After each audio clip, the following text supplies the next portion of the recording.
বিশ্বনবী পাগলের মতো একবার হাউজে কাউসারে যাবেন, একবার সিরাতে যাবেন, একবার পুলসিরাতের দিকে, একবার হাউজে কাউসারের দিকে পাগলের মতো দৌড়াতে থাকবেন। তার কোন গুনাহগার উম্মত যাতে জাহান্নামে ঢুকে না যায়। কিয়ামতের ময়দানে ওই বিভীষিকাময় সময়ে মুসিবতের কালে মানুষগুলো পাগল হয়ে বিশ্বনবীকে খুঁজতে আরম্ভ করবে। সবাই মিলে বিশ্বনবীর কাছে যেয়ে বলবে, ইয়া রাহমাতাল লিল আলামিন, দেখেন আমাদের কি অবস্থা, কি কঠিন বিপদে আমরা আছি, দাঁড়াতে পারি না, সূর্যের আলোতে ঘেমে হয়রান। বিশ্বনবী মাকামে মাহমুদে যে আল্লাহু আকবার বলে সিজদায় লুটিয়ে পড়বেন, বিশ্বনবী এমন ভাবে অজর দ্বারায় সিজদায় লুটিয়ে পড়ে কাঁদবেন, রব্বুল আলামিনের রহমতের দরিয়ায় জোশ লেগে যাবে।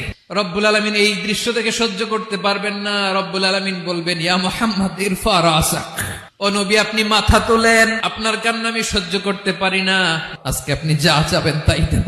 ওয়াশফা তুশাফা, যার জন্য সুপারিশ করবেন তার সুপারিশ কবুল করে নেব। নবী মাথা তুলবেন, তুলে বলবেন, রব্বি হাবলি উম্মতি, আল্লাহ তুমি আমার গুনাহগার উম্মতকে বাঁচাও। এই দুনিয়ার বুকে রব্বুল আলামিন সব নবীকে একটা করে দাওয়া মুস্তাজাবা দিয়েছেন, মানে যে দোয়া করলে কবুল হয়ে যায় সাথে সাথেই। দাও বিহা, দুনিয়ার সব নবীরা ওই দোয়াটা দুনিয়ায় করে ফেলেছে। বিশ্বনবী বলেন, আমি করি নাই, আমার ওই স্পেশাল দোয়াটা কিয়ামতের দিন আমার গুনাহগার